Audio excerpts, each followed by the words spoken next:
Okay, I think I am recording. Yep, you are. Excellent. I'm going to stop my video. Great. Good morning, everybody, and welcome to this session of RBR's webinar series. My name is Daniel Nelson. I'm a technical sales manager. I'm based in the Seattle, Washington area of the United States. We're pleased to have Christina Bonsell today from the University of Texas at Austin.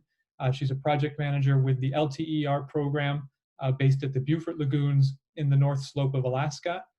So the plan for today's talk is that I'm going to speak for about 10 minutes or so on some of the instrumentation that Christina and her colleagues use up in Alaska in order to measure the physical parameters of the ecosystems that they're monitoring. And then I will pass the talk over to Christina, who will then share her science presentation. As always, we have opportunities to ask questions in the chat window, or you're welcome to save your questions to the end and turn on your video and your microphones and join us in discussion at the end of today's talk. So with that, I will begin.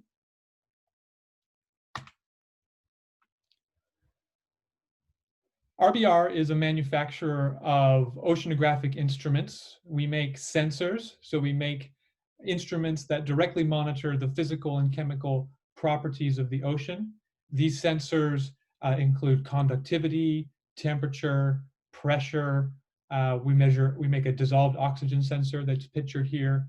And these are either standalone instruments that then could be plugged into your monitoring system, or they can be joined up to autonomous loggers through such as RBR's Concerto, which you can see here on the screen. We have the Maestro, which is a larger logger. And these are instruments that have their own battery power and computer systems inside, and you're able to autonomously log with these instruments. We make systems, which we call them, which are ways for you to get your data from the bottom of the sea up to the surface and then telemetered to your servers, so we can help provide the complete end-to-end monitoring solution if that's what you require for your project. Also, we repackage our sensors into different shapes and sizes, especially for float manufacturers and glider manufacturers. And these are our OEM products that we supply.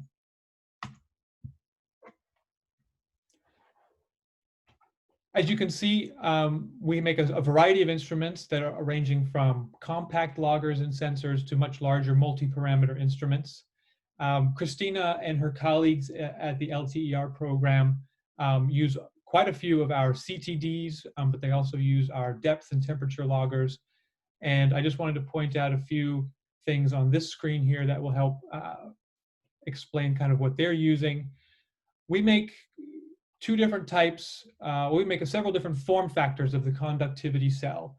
Most of the conductivity sensors that you see on our website are the red sensors, which is our combined conductivity and temperature sensor.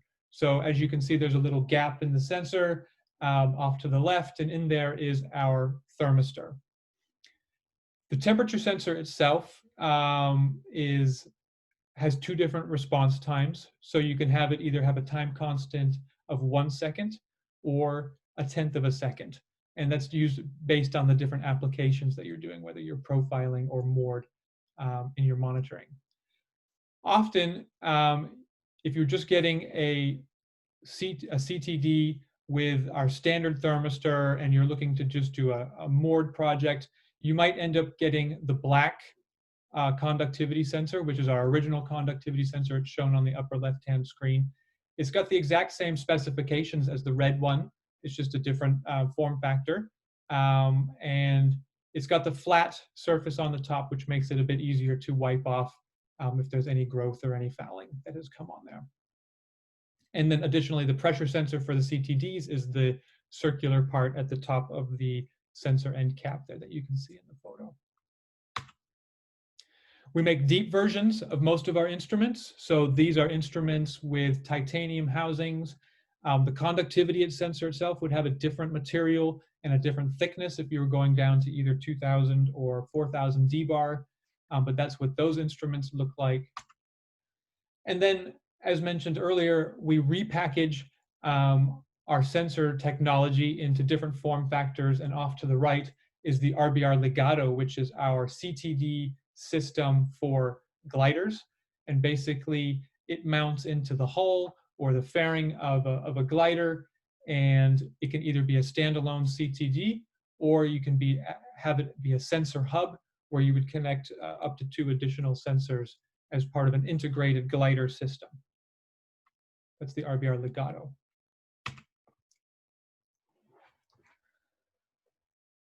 Our CTDs are calibrated to WOS accuracy standards. So you can see the specifications for the conductivity, temperature, and depth channels are up on the screen. Our instruments are extremely low powered and robust. And so you're able to get millions and millions of samples over the course of a long period of time using just AA batteries. So the RBR Concerto, which was used in the LTE-R project, uses 8 AA batteries. And you can use any chemistry as well. So you can put alkalines in there, or lithium ions, lithium thionyl chlorides. You'll get different durations for your study, but the instrument will run just the same on different battery chemistries. People receive their data in different ways from our loggers. It's common to have Wi-Fi integrated into your logger so that you can easily get your data file to your mobile phone or your iPad. But then you can also use the provided USB-C cable to download directly to your computer.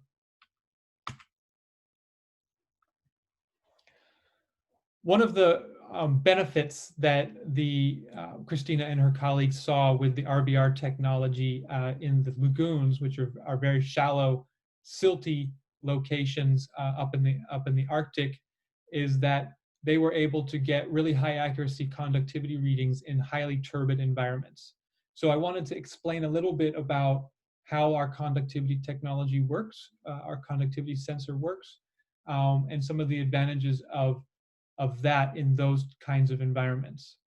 So RBR's conductivity sensor is an inductive conductivity sensor, which basically means the electrode coils are not exposed. They're inside the housing of the conductivity sensor, and they don't touch the seawater. And so basically what happens is we have a generating coil that creates an electric field. There's a receiving coil that then senses the current, and the differential between the driving and the receiving current is proportional to seawater conductivity, and that's how we measure conductivity. It's in the electric field that is generated by the sensor.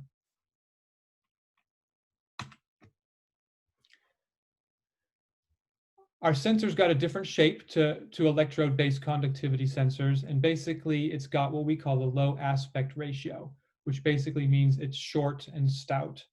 And that allows the water to flow freely through the center of the cell, which is where most of the measurement is taken, and we don't need to have a pump to bring that water through. And so there's really not a lot of difference in terms of the flow rates or the orientation of the instrument that affects how the water goes through the sensor. So in all different types of applications, you get a really good flow of water through our conductivity cell for accurate measurements. You don't need a pump, so that reduces the noise. It reduces the power you need for the instrument. And it also allows you to measure up to the surface and not worry about surface contaminants such as oils or other things when you're conducting your measurements. Again, we have a free flushing conductivity cell for your conductivity measurements. There are some, disadvantages or some challenges which come with that kind of technology. And one of those is that if other structures or items are placed inside the measurement range, or what we call the proximity area of the conductivity sensor, that will affect your readings. As I said, most of the measurement, about 80% of the measurement, is done within the ceramic cylinder inside the conductivity sensor. But if an object is placed anywhere within, say, around 15 centimeters around the sensor, you're going to have impact on your conductivity readings. So there's ways around it. It's not necessarily a complete disadvantage, but it's something to be aware of when you're planning your research, is to make sure that the top of the CTD, the conductivity sensor, is free from any objects that might distort the measurements.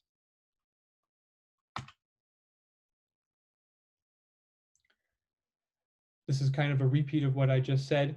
If you have metal objects or larger objects, they will have a greater impact on the conductivity readings than if you just have a piece of rope or mooring line within the proximity area. As you can see on this particular CTD, there's a guard that's been installed. It's a protective guard so that in case you hit bottom or you hit the side of a boat or something by accident, you won't necessarily destroy your sensors. But at the same time, this guard has been installed on the CTD, and then we calibrate it. We calibrate the CTD with the guard in place, so that then the calibration is still accurate based on the volume of water that's there with the guard. So if you and for your studies, if say you're attaching the CTD to some kind of frame, or you're using our rbr legato on an autonomous vehicle, there are ways to provide calibration with some of that structure in place. We do this for the Argo program, where if there's the iridium antenna along the top of the float next to the CTD, the conductivity sensor, we will then calibrate the entire system, the head of that float, to get the accurate conductivity calibration.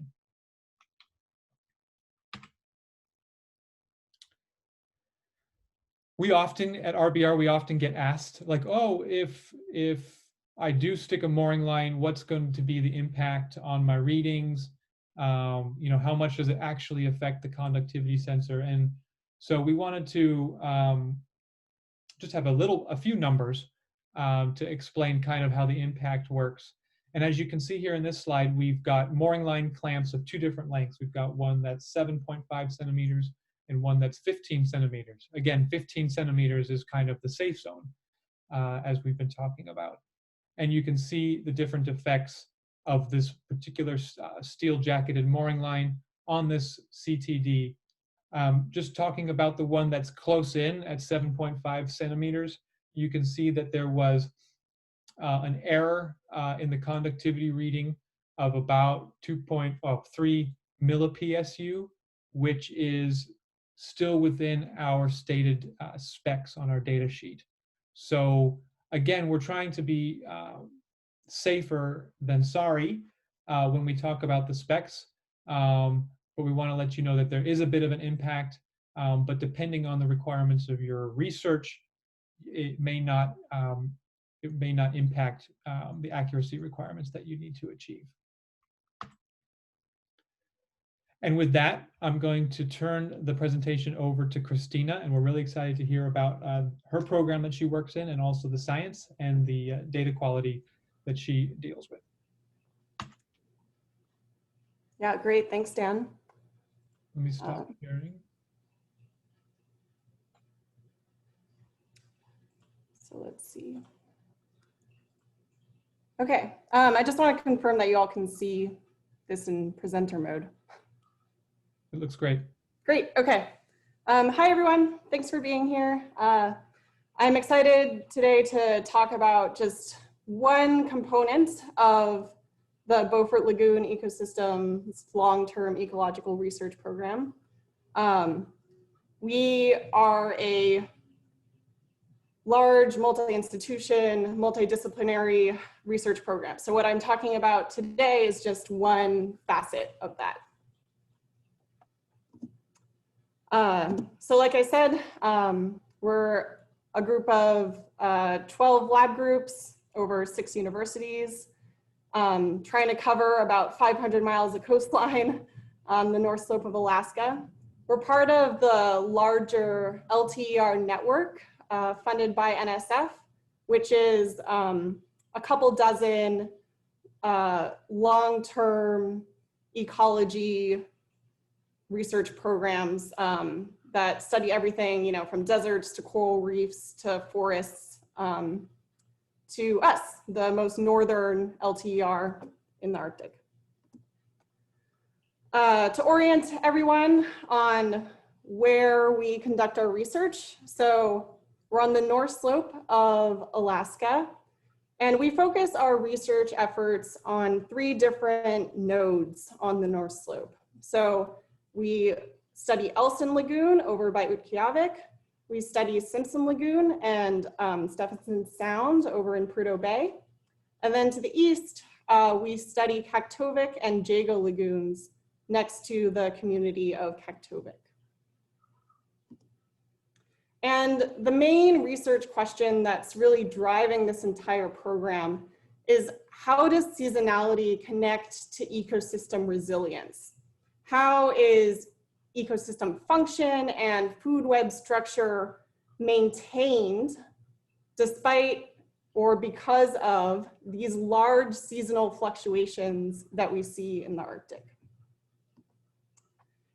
And these lagoons that we work on are really interesting. They're really dynamic systems. This is Elson Lagoon here. You can see that they are bordered by the coastline to the south, and to the north are these sets of barrier islands. Depending on which lagoon you're at, there's, you know, rivers of different sizes that flood into these lagoons during the spring melt. So you have this inflow of fresh water into these lagoons that happens in the spring and then kind of peters out over the summer. And then you also can have exchange with the Beaufort Sea through channels between those barrier islands. And depending on the geomorphology of the particular lagoon, that exchange could be very seasonal as well. Additionally, these lagoons are the home of resident fish species, and seasonally large anadromous fish species move through there. And those are important subsistence foods for local people who live on the slope. Local people also use these lagoons for transport to travel across the lagoons, both in summer and in winter. And in Prudhoe Bay in particular, these lagoons are bordered by a lot of oil extraction infrastructure. So these lagoons are interesting not only from a basic ecosystem science side, but also because of these local concerns about the lagoons related to health, infrastructure, economic opportunities, and subsistence. So here's that seasonal cycle that I was talking about. So in the winter, the lagoons are covered by land-fast ice. And then around May or June, you get the peak river discharge, the spring melt that coincides with sea ice breaking up on those lagoons. And then moving into July and August, you know, the rivers are still flowing, but only a little bit. And then you have what's called the ice-free period, where that cap of sea ice is no longer present, although you could still have, you know, sea ice floating around depending on what year it is. So we go out and sample these lagoons through the ice in April. We try to capture the breakup season in June. And then we also work in the ice-free season to kind of get a full understanding of these, how these lagoons vary over these different seasons. And we're looking at these ecosystems top to bottom, you know, the physics, the chemistry, and the biology. But because we can only visit the field and collect samples a few times a year, the mooring data is really key for understanding the spatial and temporal variability in these systems. And so August is when we go out and deploy these moorings, and then the next August is when we come back and retrieve them. Now, there's a number of obstacles when working with moorings in these systems. One of them, of course, is sea ice, which means that you can't have a surface buoy. Additionally, you know, you could get something like an acoustic release, but they're very expensive. And additionally, these lagoons are really shallow. So occasionally you can have ice scour come through and yeah, destroy your mooring, which is always a sad time. And as Dan was talking about, these systems can have really high suspended sediment loads. And if you're working with the more traditional conductivity cup type of sensor, that can run into some problems. So here's some raw data of salinity over an entire year from August to August. And you can see that there's these big dips, recorded dips in salinity. And these are pretty suspect because these occur during a time when, you know, the water column is really mixed, there's a lot of turbidity happening. So you can't really rely on that for being real. So to deal with some of these issues, this is the mooring design that we have. Thank you to Jeremy Casper's lab at UAF for designing and building these for us. And the key here is that we want them to be off the bentho, so they're not, you know, in the mud, but not by too much, both because we, you know, don't want to deal with sea ice issues and because we really want to understand the physical conditions at the benthos, because we want to understand those benthic biogeochemical and ecological processes. So we have a weight plate like you would find at a gym and a couple of eye bolts and then some HDPE that we use to bracket our different instruments. When we deploy these, we deploy them via boat, and then we put a long nylon line, drag line to another weight over here. And sometimes we have something, you know, like a tilt meter over here. So this is connecting these two weighted moorings, and then it's nylon, so it floats. So this entire package sits, you know, under the ice happily through the entire year. And then the next August, we could come through using something like a grappling hook and retrieve our instruments and be very happy. Okay, moving on to what do we do with the data after that? Now the work begins, right?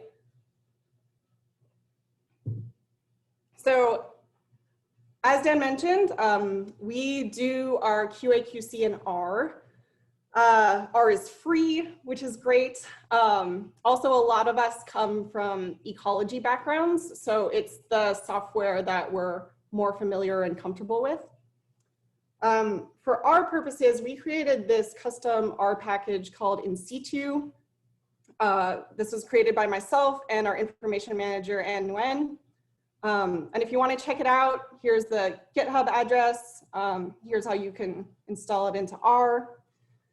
And so this has functions that we use to import, look at, calibrate, and flag data from RBRs and from basically all of the instrument types that we use in our program. So you are welcome to download this and play around with it. It is, at this point, very custom to what we do, but we would love to hear, if you're using it, any feedback that you have or suggestions on how we can make it better or more useful. So I'm gonna go through an example routine of how we use this package and some of the functions inside of that package. And the example data set that I'm going to be using is from Jaga Lagoon, which is here. Here's the community of Kaktovik on Barter Island. And this sits on the coast of the Arctic National Wildlife Refuge.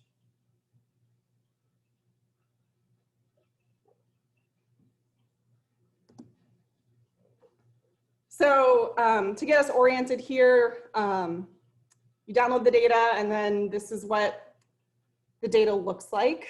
Here's our little, lazy person plotting function. So if you look at the top right, we have salinity over the entire year from August to August. And we have this typical pattern that we see in these lagoons where you have lower and really variable salinity in the summer. And then freeze up happens and the lagoon gets saltier and saltier as salt is excluded during sea ice formation. And then in June, you get the rivers flooding and ice melt, and then salinity drops again. And then going to the bottom right, we have the temperature pattern following that same freeze up and thaw cycle. And you could also see that we can capture some interannual variability with these moorings. So 2018, there was a lot more sea ice close inshore during the summer compared to 2019, where the ice melted, the ice went out, and it was hundreds of miles off the coast. And because of that, we see this difference in summer temperatures. Now, over on the left is one of the main diagnostic tools we use in our QA/QC process. This is a temperature versus salinity plot. And this line represents the point at which water freezes. So you can see as we move into winter, the points get kind of close to that line. And some of them go under that, which is supposed to be physically impossible. So that's a good way to know, is this data a little bit suspect or not?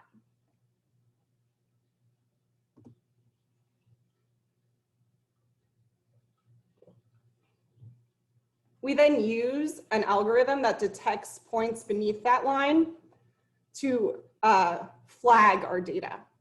So this function here takes in your data, it takes in whatever innate instrument error is associated with that data and applies a flag scheme.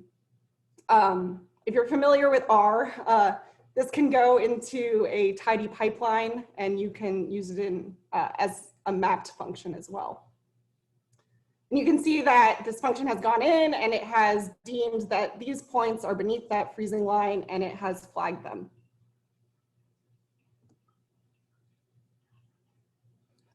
We also have a function if you want to manually identify points that you want to flag. We have this ID outlier function where you can basically go in and point and click at different points that you want to flag. And this uses the identify function in base R just applied to this context.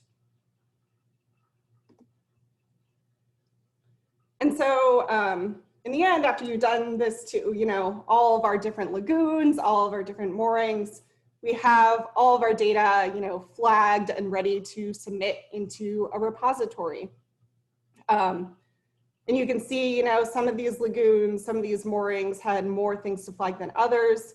This guy up here, unfortunately, got buried in the mud over the year, which is pretty easy to see in the data.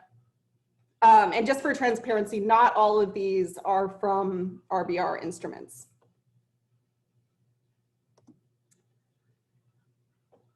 And so just to show you, all this data on top of each other, we have now these nice time series for all of these different stations and these different lagoons for the entire year.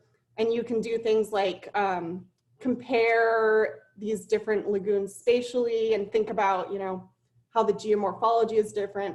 But importantly, you can also relate this to differences in, chemical cycling that we see in each of these lagoons, differences in the biological communities, things like that. And then because we're an LTER program, the idea is that eventually we will have years and years and years of these hydrographic time series from these lagoons that we can use to, compare these systems over time, but also understand how they are changing. So if you want to learn more about our program, our website is here. And all the data that I presented today is publicly available in repositories, and you can access it through our data catalog on our website, along with a couple of other data sets that are coming from this project. So with that, I want to thank our funding source, the National Science Foundation, our partners, both national partners and partners on the North Slope, and my collaborators on this particular facet of this project, An and Nathan.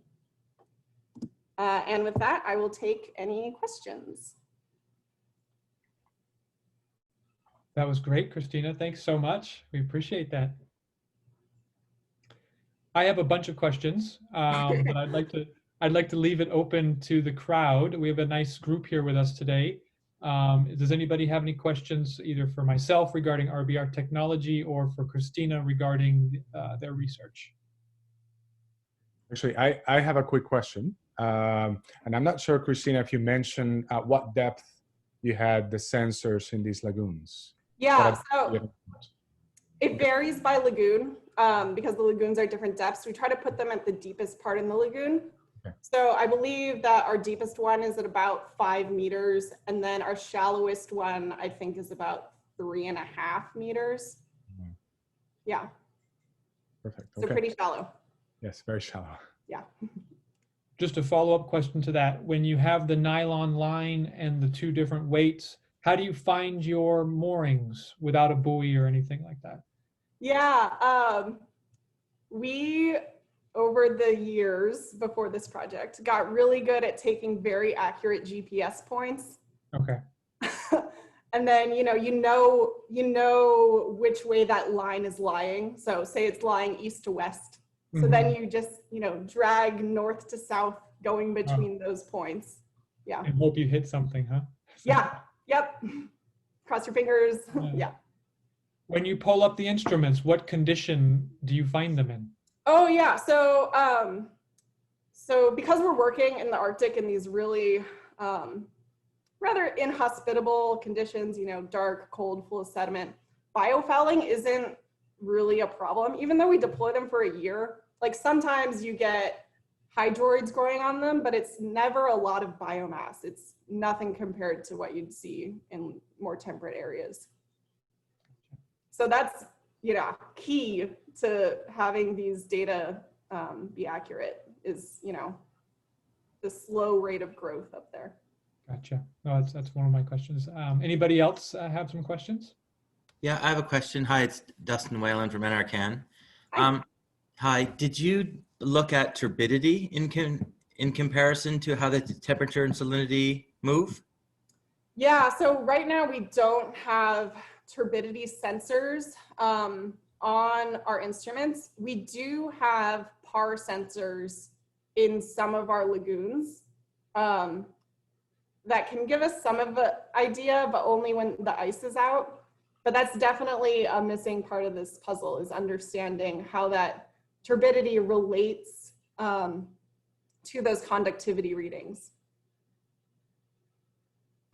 Okay, thanks. Yeah. We do take TSS measurements when we go out and sample, but it's just, those 3 times a year. We don't have a in situ measurement happening. Have you thought about using the RBR turbidity sensors on the mooring, or? Yeah, there's all these cost benefit analyses that we have to do. It's definitely on the wish list. Okay. Could you expand upon that a little bit, Christina? Because I know you and I spoke earlier when you guys are planning your PIs and you are planning your moorings. What considerations do you take in selecting the types of instruments? Obviously, we learned today from what RBR provides in the specs, but you also have other makes and manufacturers. What is your group's thought process when you're selecting instrumentation? Yeah, it's a lot of back and forth. And part of what we have to think about is the spatial area that we're trying to cover, and trying to capture, the spatial variability across that, which is a big task, right? So because of that, we had to have some of those measurements be coarser, you know? And additionally, we have these data sets that we are set to collect every single year, every single time, but then we also have all these different PIs on the project that are doing sort of something within their realm of expertise. So we have to balance the needs of those PIs. You know, does someone really need that light data to understand, say, you know, the growth of kelp, stuff like that. Oh, that's really interesting. Any other questions for Christina today?